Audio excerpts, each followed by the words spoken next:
What up, world? This is the GoalNet recording live from GoalNet Studios here outside of Chicago.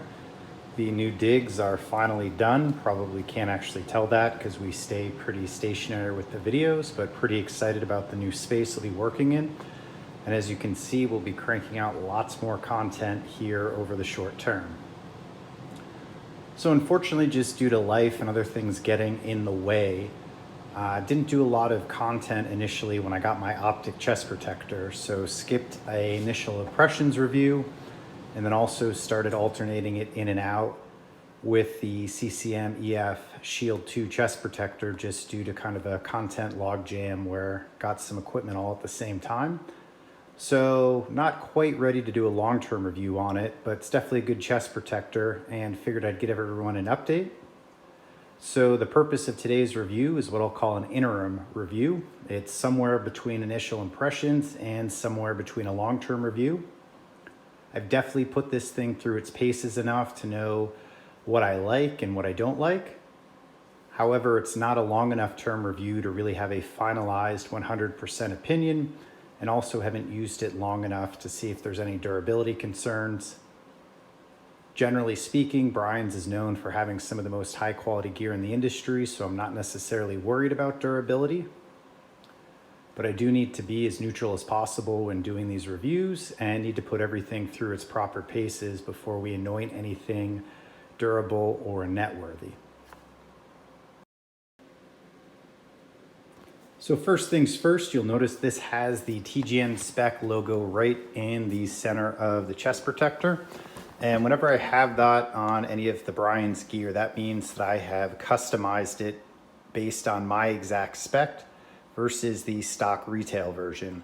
So let's take a look and go through the custom options and understand what I changed on the chest protector and why we did it.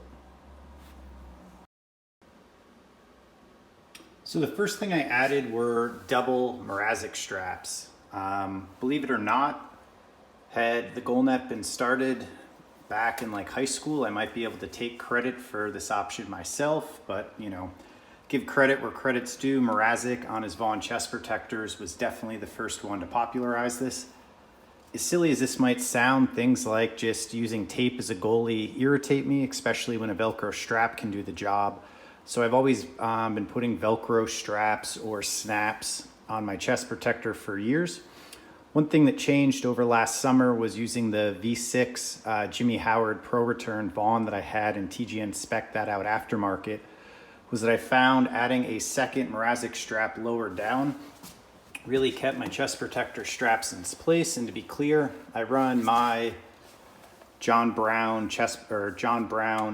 suspenders for my pants over the floaters on the chest protector.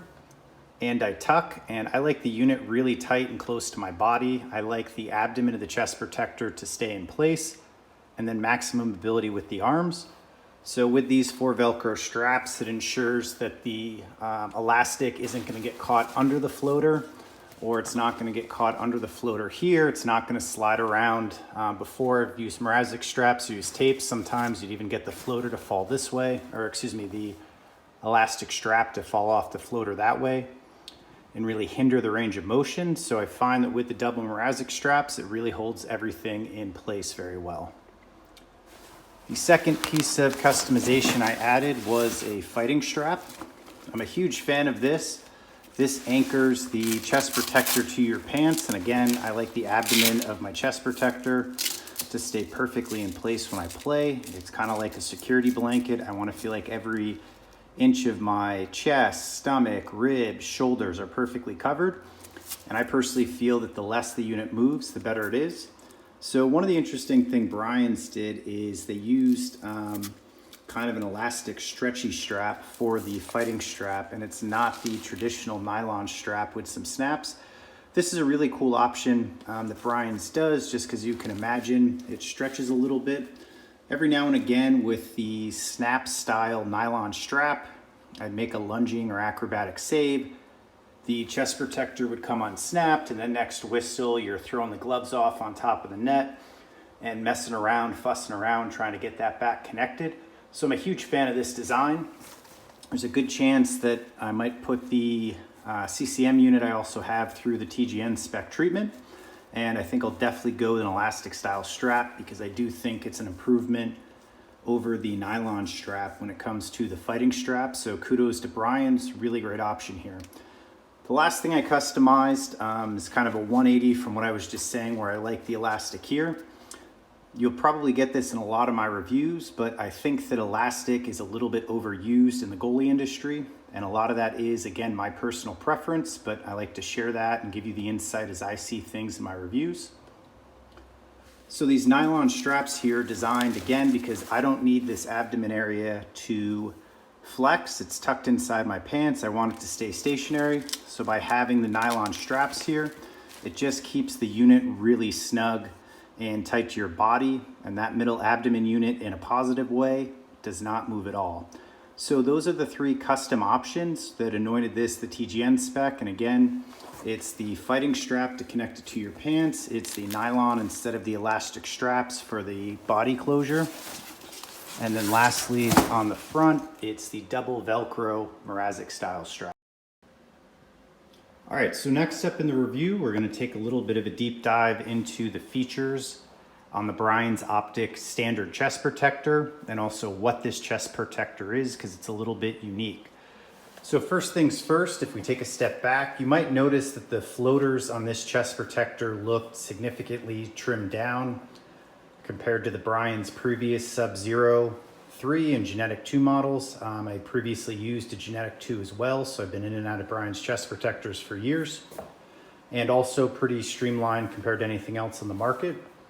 So from what I can tell, Optik would be the closest unit you can buy at retail right now to the new current NHL sizing standards. If we look around the market, Bauer's also streamlined their 2S Pro chest protector, and CCM has as well with the EF Shield 2. I believe, and again, this is my understanding, that if we were going to rank them from closest to the NHL specs, the Optik is going to be in the closest, the 2S Pro would be in the middle, and then the CCM would be trimmed down compared to other current CCM models, but not as much so as the other two models. So that's one of the key differences here, is the shoulder floaters are going to be much smaller than anything else in the market. However, I did not find any issues with protection in the shoulder floaters. And the best analogy that I could have for you is if you compared wearing a suit jacket to a sweater. If you put them on a scale, they both might weigh 1/4 pound or 1/2 pound or something. But the way those two things are cut, they fit your body differently. You know, a sport jacket has the padded shoulders, there's a little bit of space to move there, versus a heavy wool sweater really hugs your body and you feel it everywhere. That's how the Optik chest protector fits. It hugs your shoulders really, really well. It's a very near net shape feeling chest protector, but it's got all of the protection that I required in the shoulder floaters and had no issues there. And the sport jacket would kind of be the rest of the chest protectors I've worn, where there's a lot of space around the shoulders. And that's not to say either design is right or better. They're just kind of two different philosophies. I think any goalie that likes a very tight fitting chest protector really likes to move their head a lot and wants the maximum visibility range around their shoulders for tracking pucks, or just in general. I know some people just think the chest protector sizes in general got outrageous and don't love it. And then also looking for maximum mobility, when the shoulder floaters are trimmed down a bit, it does give you a better range of motion. So if you fall into any of those categories, you're absolutely gonna love the Optik's trimmed down chest protector. And again, as I mentioned, nothing but good things to say about the shoulder floaters.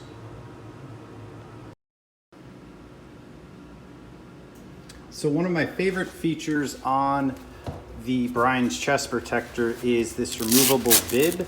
This is a technology that was carried over from the Sub-Zero line, and this is definitely one of those cases that if it's not broke, don't fix it. Brian's had a really nice design and they carried it over. So what this is this liner here is the Aesthetic with the silver fibers, which is the same type of material that Lululemon uses for anti-stick, antimicrobial. So this unit is great because your sweat can absorb here. This unit Velcros out, so if you want to quick dry this, but it still gives you the nylon body protection and also keeps the sweat from kind of being absorbed into the chest protector. which can make it longer to dry out, and it could also wear down your padding as well if you're having the foams inside your chest protector constantly absorbing sweat and moisture. So this is a great design where you do have some moisture wicking, so it will cut down on the sweat, but still keeps the padding dry. And as you can see, it's in a hexagon type padding there, so very breathable, and you can literally see the silver fibers. And as you notice, when I ripped it out, it's Velcro. There's a long strip of Velcro here, the male scratchy side, and here's the soft female side. You can also adjust this, so depending on your fit, if you want the neck protector to come up way high, you could wear it something crazy like that's obviously a bit far-fetched, but you could wear it way up high like that and try and get rid of wearing a collar. If you have a big collar and you want to wear that, you could literally tuck it, so it's very far out of the way and you're gonna have the most open neck possible. I definitely went for middle ground. I do wear a collar. Lately I've been wearing the Aegis model with the D30 foam, which is nice and light, but still some good impact absorption. But I probably wore it even a little bit lower like that. Definitely gonna have to adjust that before I get on the ice next time. But that's a really great feature, both for customization of the unit, so you can get it dialed in exactly how you like it. And then again, for keeping the unit dry if you got back-to-back quick skates. So I was a huge fan of that feature. One of the other great features on this unit, just kind of ingenious little basic things, is that it has no hard clips anywhere that you might need to adjust the unit. It doesn't have plastic buckles. So Brian's has applied their smart strap style technology to the chest protector. So you undo it, loosen it, and it's got these tabs out here, so your straps aren't going to come undone and you're not constantly having to thread them through. And then when you put the unit on, open it up, Velcro it, and you're good to go, so you will never break a buckle, and you'll also have pretty good repeatability in terms of getting the strap in the same place every time, so it fits the way that you'd like it to fit. And then if you want to adjust it or make it looser, here's the D-rings back here. And again, the standard retail model is elastic. I opted for nylon. If we focus on other adjustability points on the units, these arms are Velcroed in. So you can open up this Velcro here, unvelcro it here. I've got pretty long arms, so I have mine out at the edge. But if you had shorter arms, you could move it in probably about 1.5 inches, 2 inches. And that would be for people that like to custom order units and get like an extra large chest protector with large or medium arms. Brian's allows you to do this adjustability right on the fly with the Velcro. Other point of adjustability is here with the floaters. That's one area that's pretty commonplace on chest protectors today. I don't want to touch those just because it took me a little while to get those dialed in where I liked them, and I'm worried if I unvelcro them for the review I might lose them. But you can see it's got the Velcro all the way under there, and then there's Velcro across the shoulders, and then Velcro here, which is attached to elastic for the floaters. This is one of the only knocks I would have on my Brian's unit, but I think this is somewhat my fault for getting rid of the nylon straps, because I've asked a few other Optik chest protector owners via the goalnet.com, and nobody had this issue. So the issue was that one of the things I found is that when I would take the chest protector off and I would pull it over my head, sometimes one of the floater Velcro straps would come undone. And then again, I'd have to play with it a little bit to get it back to where I like it. So that was not an issue in terms of functionality of the unit, playability of the unit, flexibility of the unit. That was just kind of a creature comfort feature for taking the chest protector off and on in the locker room. However, I think the reason that that happened is, again, because these nylon straps were so secure on the back plate and it didn't give it any flex when I was trying to pull it over my head. As I tried to pull on this and get it over my head, this wasn't flexing, something had to give, so the Velcro came undone.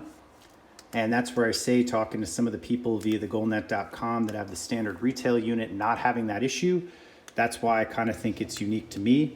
So absolutely love the nylon straps for playability, but the one downside is sometimes, every third skate, say hypothetically, I might pop the floater off accidentally taking it off. So keep that in mind when you're looking at this unit if you are considering going with the TGN style strapping. So if we focus on the arms, as I mentioned, the inside neck piece was a carryover feature from the Sub-Zero line. The floaters are brand new for Optik. The angled belly style pads are brand new from the Optik. Brian's chest protectors as well come up pretty high, which I love for good rib coverage. That's one area. The neck and the ribs are probably the two areas I might be a little squirmish about getting hidden. So I love the way the Brian's rib protection comes out high. The other feature I'll say they borrowed or carried over from one of the existing units are the arms from the Genetic 2. So this has the floating plate in the front to make sure that you're getting square protection at all times. And then the arm itself is completely floating on top of all this padding. It's not actually connected anywhere. It just basically sits on top of the unit and runs through the arm plate so that it doesn't slide up and down, and that gives this unit really good flexibility. So trying to flex that there so you can see it on camera. But I know the cliche nose test right out of the box, you will be able to try this on, with the goalie crease or wherever you buy your goalie equipment. And that's where I purchased mine, and they'll definitely be able to help you get the TGN spec exactly as I did it if you like this model. But you could try a retail one on in the store. And arms have good flexibility and you'll be able to reach your nose. The arms are pretty much the only place on this chest protector that I felt the puck. I definitely wouldn't say it's a weak spot like some of the other units out on the market right now that are extremely lightweight and might be known for having weak arms. I wouldn't say that's the case, but there were a couple times in traffic. I think I had my arm kind of tucked in like that, maybe my glove open, not quite square. And I think I took a puck right in there. So there is some padding in there. It wasn't catastrophic. It wouldn't make me not recommend this chest protector to anybody, but just being fully open and transparent in my reviews, which is something I try and stand by. Did take a couple pucks in there. But again, it's not a do not buy this type of thing. It's just kind of a heads up. Every piece of equipment has their strengths and their weaknesses, and that's what I'm always trying to point out. So the upside of this design is that, it's very square arms, very good protection in the front. But every now and again, you might get a squeaker that kind of goes under the arm plate. One of the other new designs on this too is the arms themselves and the way that your arm goes in. This is probably going to be the hardest feature to show on film, but I will obviously do my best to convey this to you. So if we look down inside the arm, we can see that the elbow pad, which really good, hard, good protection on the elbow there. But if we look inside, there's actually elastic that goes over the top of your arm so that your arm is basically kind of suspended inside there. So this is something you'll notice when you try the unit on. This is the elastic that I'm referring to that connects it on the inside. It takes a little while to break this in, and it is a very tight fit inside there. You can see how kind of narrow and concave that is. So it's a home run in terms of keeping the chest protector in place, keeping it exactly where you want it. So it's a really good design, and it's something you'll definitely notice when you try it on for the first time. The only sort of trade-off for this very snug, firm arm protection is that it is a little bit cumbersome to get on in the locker room. You really got to pull your arms up when you put it on. And again, it's not the end of the world, but it's something that, I think you'll notice using this chest protector day in and day out is that until those straps break in a little bit, your arms don't just fly right through the armholes, which is something different, I think, from any other market on the unit. But again, the upside of this design is that it really holds the elbow in place. And again, one more time, really good hard protection on the back. And then as well, there's some adjustability here. You can undo this Velcro strap, and this is all hard foam. So that's kind of a breakdown of the arms. And last but not least, some of the features that some of the other guys happen to get wrong. As I mentioned, I think elastic is overused. Brian does a great job here and uses Gen Pro straps so that once you adjust these, they're not going to slide or stretch out over time. There's a handful of chest protectors on the market that'll have elastic straps, and it's my own opinion that that's not a great design. So Brian's does a great job here, and you can see we've got the Weave Gen Pro. So last but not least with Brian's is, of course, this is made in Canada at the same factory that all of their pro NHL gear goes to. So you can trust that this gear was made by some real craftsmen. It's of the highest quality that you can buy. And I'm a big believer that Brian's chest protectors are underrated, and I definitely think that you should give them a shot next time you're at the store looking for your next unit. So the only thing we haven't done yet in terms of going over the features or anything of the chest protector is the weight. I think I previously probably posted a video showing this, but let's dive in one more time and just go over the weight of the chest protector. So weighing a chest protector, just due to the small scale I have and kind of the large, flimsy nature of a chest protector, and it's not on your body, is probably one of the harder things to weigh. We're gonna give this a whirl with a laundry basket. I've had the best success with that, so we'll hopefully dial this in. If it doesn't come through that great on camera, I will be sure to explain what's going on with the weight. So what we've got to do now is zero this out.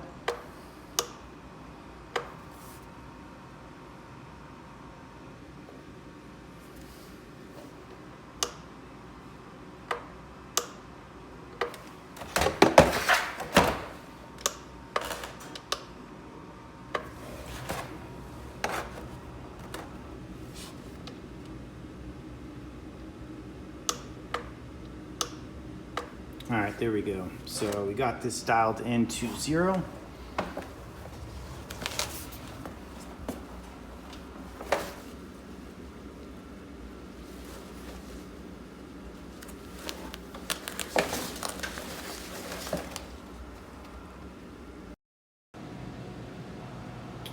All right, so we got the chest protector all in, and unfortunately, I have to slide this back a bit.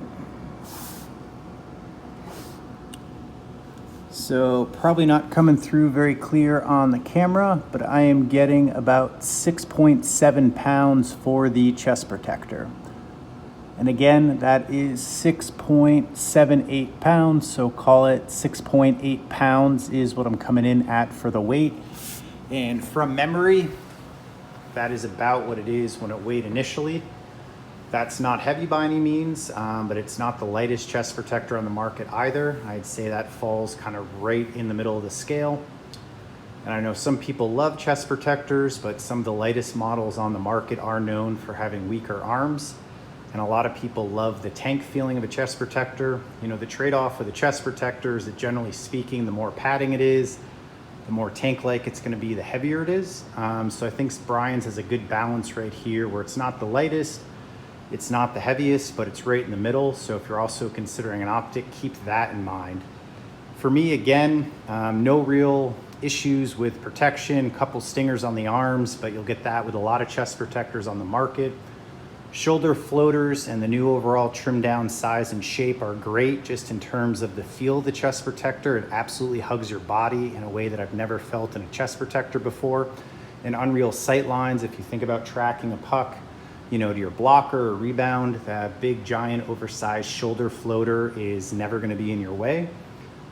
So kudos to Brian's, all that. And again, when we think about protection, Brian's unit at retail are the same as the units that they sell to the NHL guys for the most part. As you can imagine, guys might have a couple custom specs here and there, but a Brian's chest protector is essentially pro stock, so you don't need to pay extra money for a beef up kit, extra padding here or there, or hunt on eBay or Pro Stock Hockey or thegoalnet.com for a rare pro stock chest protector. You're getting Brian's best effort out of the box. So in closing, this has been my Brian's TGN Spec by Optik midterm review.